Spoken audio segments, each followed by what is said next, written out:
Hello friends, આજે આપણે બનાવીશું જીરા રાઈસ. એના માટે મેં એક પ્રેશર કુકરમાં 4 થી 5 ચમચી ઘી લીધું છે. એના માટે ઘી જ યુઝ કરવાનું છે. એના માટે બીજા ઇન્ગ્રેડિયન્ટ્સ આપણે જોઈ લઈએ. મેં અહીંયા જીરું લીધું છે, 2 ચમચી છે, નાની 2 ચમચી. તેજ પત્તા છે, લીમડાના પત્તા છે અને સોલ્ટ લીધું છે એઝ પર ટેસ્ટ. અને અહીંયા પલાળેલા ચોખા લીધા છે. તો બનાવવાનું સ્ટાર્ટ કરીએ.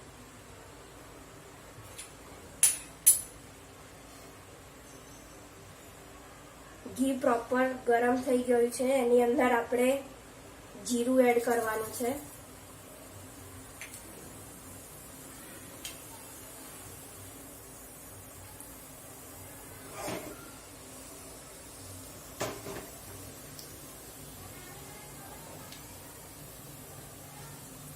પછી એની અંદર તેજ પત્તા એડ કરીશું અને લીમડાના પત્તા એડ કરી દઈશું.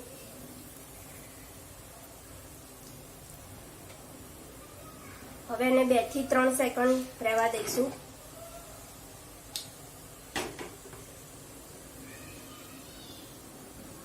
ઓકે, આ થઈ ગયું છે. એની અંદર હવે આપણે રાઈસ એડ કરવાના છે અને આ રાઈસમાં મેં 4 કપ પાણી એડ કરેલું છે. એ હવે અંદર એડ કરી દઈશું.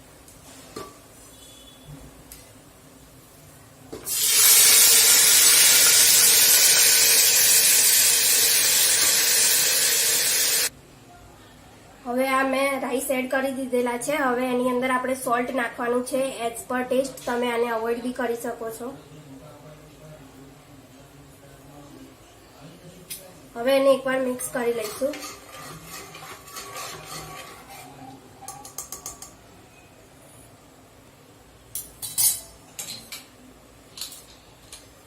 હવે આપણે કુકરનું જે લીડ છે એ બંધ કરી દેવાનું છે અને એને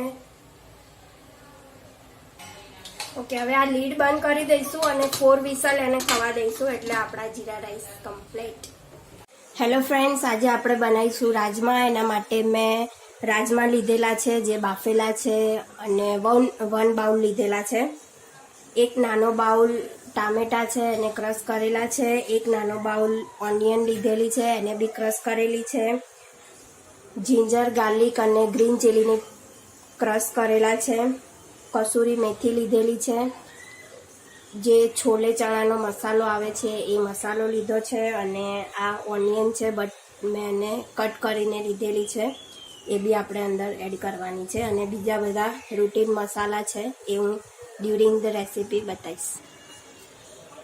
આ એક પેનમાં મેં ઘી અને તેલ બંને ગરમ મૂક્યું છે. 3 થી 4 ચમચી તેલ અને 2 ચમચી ઘી લીધેલું છે. એની અંદર હવે આપણે અડધી ચમચી જેટલી રાઈ એડ કરીશું.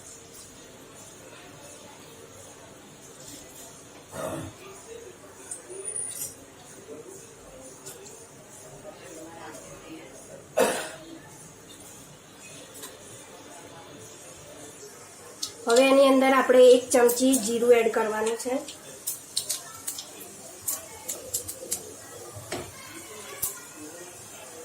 અને 2 પિંચ જેટલી હિંગ એડ કરીશું. હવે એની અંદર તેજ પત્તા એડ કરીશું. આપણે દાલચીની છે જેનો એક નાનો ટુકડો લીધેલો છે એ એડ કરીશું. 3 લવિંગ લીધેલા છે એ એડ કરીશું. અને એક નાની ઇલાયચી જે આવે છે એ એડ કરીશું. આ એડ કરવું જરૂરી છે. આનાથી ટેસ્ટમાં બહુ જ ફેર પડે છે. હવે આ થઈ ગયું છે. એની અંદર આપણે ઓનિયનની જે ક્રશ કરેલી છે એ નાખી દઈશું.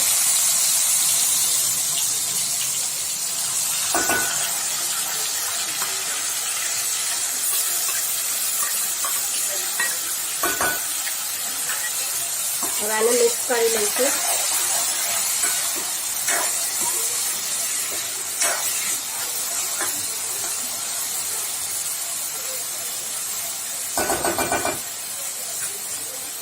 બે થી 3 મિનિટ આને કૂક કરવાનું છે. હવે એની અંદર આપણે કટ કરેલી જે ઓનિયન હતી એ બી એડ કરી દઈશું. એનાથી એક ક્રંચ આવે છે.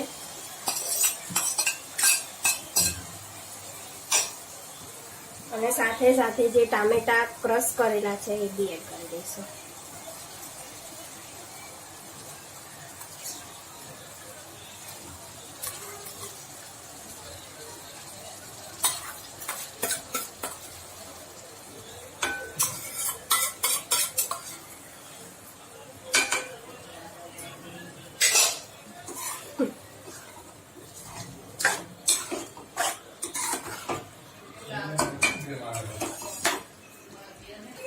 હવે આમાં જિંજર ગાર્લિક અને ગ્રીન ચીલી ક્રશ કરેલા છે એ બી એડ કરી દઈશું.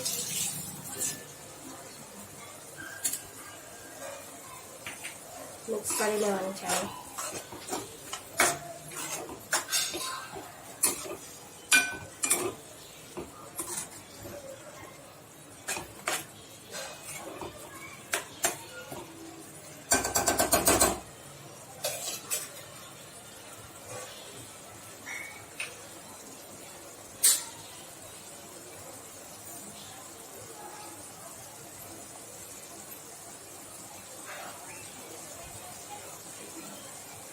હવે એની અંદર અડધી ચમચી હળદર પાવડર એડ કરીશું અને 1 ચમચી જેટલું લાલ મરચું એડ કરીશું.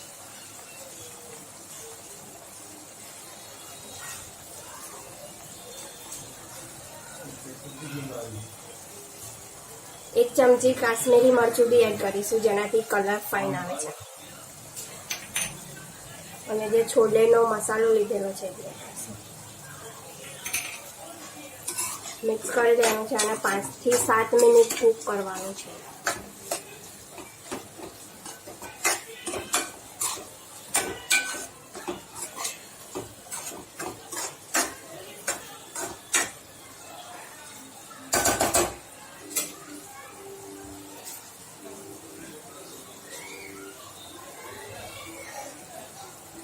આપણે બીજું અડધી ચમચી મરચું પાવડર અને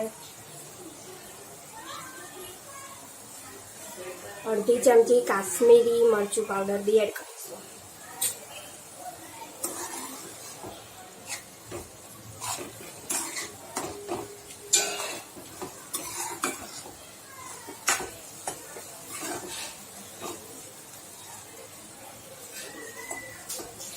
ઓકે, હવે આ થઈ ગયું છે 5-7 મિનિટ પછી. હવે એની અંદર આપણે ધાણા જીરુંનો પાવડર 1 ચમચી એડ કરીશું.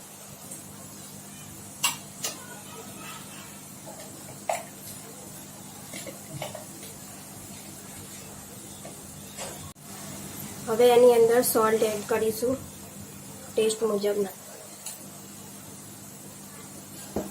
મિક્સ કરી લઈશું એકવાર.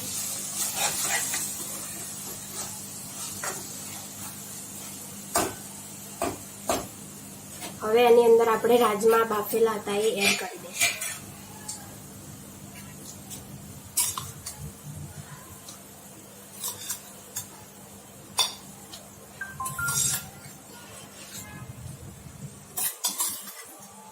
આમાં મેં 1 ગ્લાસ જેટલું પાણી એડ કરેલું છે અને આને હવે ઉકળવા દેવાનું છે 5 થી 7 મિનિટ સુધી. એની અંદર આપણે કસૂરી મેથી છે એ આ રીતના એડ કરી દેવાની છે.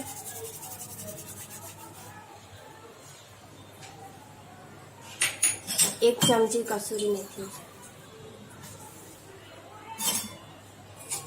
મિક્સ કરીને આપણે થોડું થીક થઈ જાય ત્યાં સુધી કૂક કરીશું.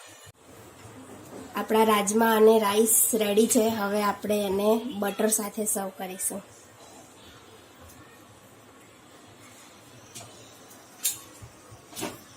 રેડી છે રાજમા અને રાઈસ. બિલકુલ યમી યમી ટેસ્ટી.